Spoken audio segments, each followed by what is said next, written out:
Ya pasan 21 minutos de las 9 de la mañana, nos metemos en otro tema de actualidad que, bueno, se ha puesto en el tapete nuevamente luego de que se conociera el caso de Drake, un niño de 12 años que se suicidó en Estados Unidos tras sufrir años de bullying.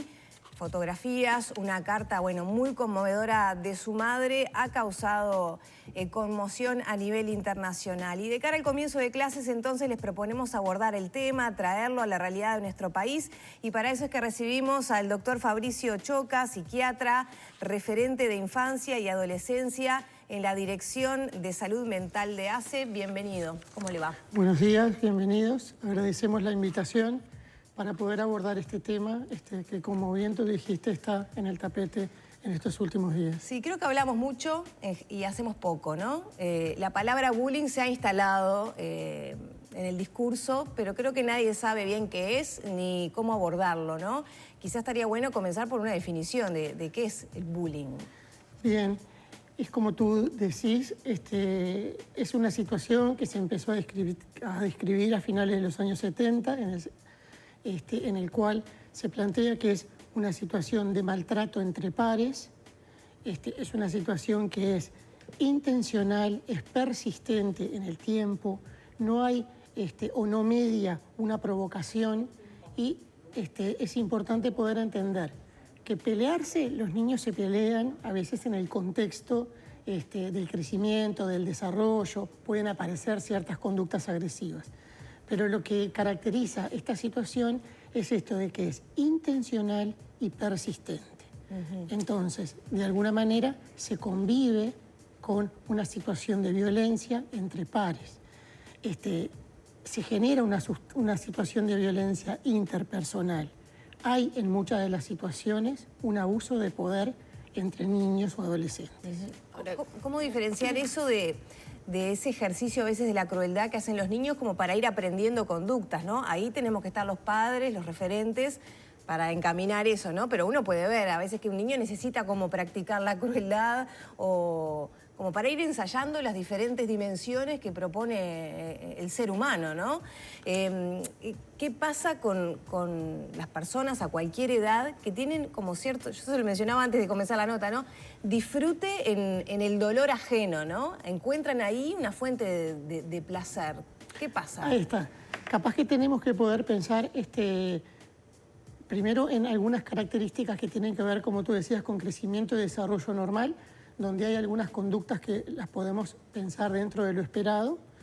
Después podemos pensar cuánto estas conductas exceden a lo esperado y ahí podemos pensar en la característica del agresor, después en la característica que tiene la víctima y también la característica que muchas veces son las situaciones que tienes quienes son expectantes de esta situación. ¿Cuándo es el límite entonces de lo esperado o de lo esperable? Bueno, ¿cuándo es el límite ahí que los padres a veces tenemos la confusión y estoy segura que docentes, referentes también? Creo que una de las cosas importantes es cuando no media una provocación, cuando de alguna manera estas conductas se repiten y de alguna manera persisten en el tiempo. Esa es una característica que me parece que hace como que quiebre un poco entre conductas agresivas que podemos esperar dentro del contexto de crecimiento y desarrollo, que tienen también que ver con aspectos de la crianza, de lo que el niño de alguna manera vivencia, de lo que el niño de alguna manera ve. También la expresión de estas situaciones pueden ser como a bajo ruido o pueden ser quizás como más visibles. Quizás podemos pensar que dentro de los tipos de bullying puede haber situaciones que tienen que ver con la intimidación, desde lo psicológico, desde lo verbal, algunas situaciones que tienen que ver con la parte física, con los golpes o con destrucción de las propiedades del otro, acosos que pueden tener alguna conducta desde lo sexual, acoso con ciertas minorías dentro de los grupos de pertenencia. Y después también me parece que en la actualidad o en los últimos años lo que ha tomado mucha relevancia es el acoso virtual o ciberbullying. ¿Cuál es la manera entonces de detectarlo? Como adultos, como padres muchas veces, como referentes en los centros educativos, en un club deportivo. ¿A qué tenemos que prestar atención? Y también saber si es algo que se puede determinar a tiempo, ¿no? Que se entienda que puede ser bullying. Sí, tenemos como la percepción de que el bullying ocurre únicamente en los centros educativos y excede a la institución educativa. Yo creo que es como sumamente importante la observación desde el lugar adulto del funcionamiento del niño. Por un lado, desde la familia, por un lado, desde los referentes educativos, por un lado también desde el sistema de salud, porque la consulta puede venir del niño que tiene a nivel académico una inflexión, una alteración en el rendimiento, una negativa a concurrir al centro educativo, dificultades en cuanto al relacionamiento con pares, algún síntoma a nivel de lo que es la esfera ansiosa, con conductas evitativas. Recuerdo, por ejemplo, un caso en el cual el niño relataba ciertas situaciones, pero no solo no quería ir a la escuela, no quería ir a los cumpleaños de los compañeros,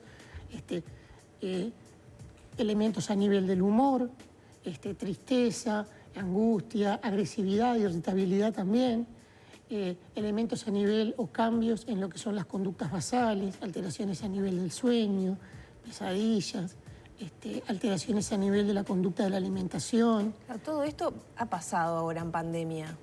¿Cómo definir que es por bullying y no es por otra cosa? Las familias han atravesado momentos difíciles y los niños han sido los emergentes en muchos casos. Ustedes lo saben muy bien desde la salud, ¿no? ¿Cómo definir que todos esos síntomas vienen por ese lado y no por otro? Sin duda que yo creo que un buen diálogo entre el niño y sus referentes ayuda mucho a poder establecer algunas causas. Es verdad que los síntomas o los signos que yo te enumeraba pueden corresponder a muchas cosas. Ahí yo creo que es bien importante cuando se pesquisa alguna de estas síntomas, algunos de estos cambios en el funcionamiento del niño, primero que el referente pueda conversar con su hijo. Posteriormente que pueda concurrir a la escuela y hablar con el referente escolar o a otro centro donde se consigne alguna de estas cosas. Y eventualmente, obviamente, que también está el sistema de salud, en el control del niño sano, eventualmente se puede realizar alguna interconsulta con equipo de salud mental, con psiquiatra, con psicólogo, como para poder hacer una entrevista y buscar evidencia o buscar algunos elementos que nos orienten a esto y eventualmente poder empezar a generar también lo que puede ser un ámbito de tratamiento, de asesoramiento, ya sea para el niño o para el adulto, que muchas veces es el adulto quien consulta. Doctor, uno tiende muchas veces a ver películas norteamericanas y ver esas situaciones que se presentan y tal vez por eso lo asociamos directamente con los centros de estudio, situaciones que se generan con algunas minorías, con quienes son los populares, quienes no tanto. ¿Uruguay cómo se posiciona en ese sentido? Porque tal vez tendemos a pensar que somos una sociedad distinta, que acá no ocurren suicidios de niños. ¿Qué pasa en Uruguay? Uruguay no escapa a esta situación. Hay algunos estudios. Hay un estudio del 2019 donde se plantea que Uruguay está dentro de los primeros 20 países con casos de bullying de alguna manera detectados. Tú recién hacías referencia a una de las consecuencias, y quizás este caso de Estados Unidos un poco como enfoca o es mirado desde esta perspectiva, a una consecuencia que tiene muchas veces la situación de malos tratos, como puede ser un paso al acto, desde quizás lo impulsivo, desde el transcurso o estar cursando un trastorno del humor, que puede ser un suicidio. En Uruguay también, tenemos, obviamente, niños que intentan autoeliminarse y niños que lo logran, o sea, que concretan el suicidio.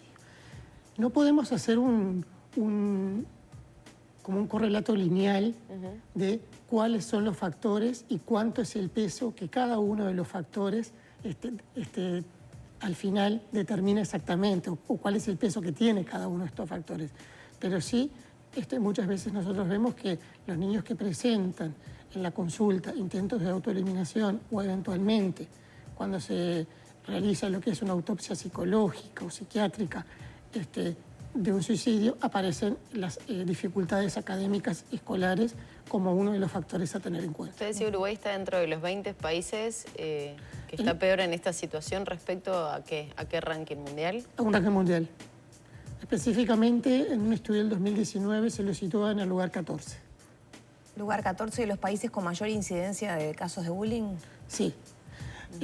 Se plantea también en cuanto a datos generales que aproximadamente entre 2 a 3 de 10 niños presentan una situación y no todos lo dicen. Se plantea que aproximadamente entre el 90 y el 100% de esta población presenta en el transcurso de su niñez o etapa adolescente síntomas ansiosos y elementos de trastorno por estrés postrauma. Choca, ¿cuán alerta está el sistema de salud a estas situaciones? Se lo pregunto desde su trabajo, ¿no?, en ACE. ¿Están, digamos, un caso llega, es fácilmente detectable? ¿Hay sistema para rápidamente dar un apoyo a esa persona que está en ese sufrimiento? Sí, en cuanto a los dispositivos que se tiene, hay una línea que es la línea de prevención al suicidio, que es la 0800-0767 o asterisco 0767, en el cual son 24 horas para toda la población en general, donde se ha pesquisado que la consulta de niños y adolescentes es algo frecuente y que a su vez también la consulta de padres o de referentes escolares. Tanto educación primaria como secundaria tiene dispositivos desde donde se abordan y desde los equipos de salud mental en lo que es la consulta diaria se trata de pesquisar factores de riesgo, vulnerabilidad del paciente, ya sea para estar en lugar de víctima, en lugar de agresor, y se trata de trabajar obviamente con el niño, con los padres y con el sistema escolar en caso de que se acerque a la consulta. Efectivamente, perdón, ¿se puede hacer una intervención en el sistema escolar desde la salud? ¿Hay casos que se ha trabajado con instituciones? Se ha trabajado particularmente desde lo que es la individualidad del colega, ¿verdad?, con la institución educativa. Particularmente me ha pasado a trabajar con algún director de escuela, que es quien se acerca o quien consulta. Hay algunos programas de escuelas disfrutables desde la parte de educación que tienen mucho contacto con lo que es equipos de salud mental y se realizan intervenciones quizá puntuales, no con todo el alcance que querríamos. A mí me interesaba saber la incidencia, si sea mayor en niños o en adolescentes, y también poder explicar un poco más las consecuencias en la vida adulta que tienen estas situaciones, tanto en niños como en jóvenes, ¿no? Bien, exactamente en números no contamos con ello. Sí, como te decía recién, en la línea de prevención al suicidio hay un número considerable de niños y adolescentes que consultan y las consecuencias las podemos pensar desde dos lugares, ¿verdad? Por un lado, el lugar de la víctima, en el cual de por sí hay cierta vulnerabilidad, hay muchas veces ciertas fallas en mecanismos de afrontamiento, de resiliencia, y por ende terminan, como recién decía, muchos de ellos presentando trastornos por ansiedad, síntomas a nivel del humor, fracasos académicos, deserción en cuanto a lo académico. Todo eso también podemos pensar que va afectando en lo que es la construcción de la autoestima, por un lado. Por el otro lado, me voy a situar también en el agresor, que de alguna manera también presenta ciertas características donde un poco tú decías recién lo del disfrute. Entonces podemos pensar, ¿a qué obedece esta búsqueda de disfrute? Muchas veces son niños que también fueron víctimas de situaciones de violencia. Muchas veces estar en este lugar les devuelve cierta seguridad y de alguna manera hay algunos autores que plantean que este tipo de conductas pueden predecir o presentar mayor posibilidad a futuro de estar asociado a alguna otra conducta de tipo disruptivo o de tipo disocial. ¿Qué pasa con los que participan de forma pasiva pero generan ese auditorio para que se den y avalan de alguna manera ese ejercicio de la violencia? Bueno, están los espectadores, algunos, como bien tú decías, desde lo pasivo, algunos desde lo que es el acompañar.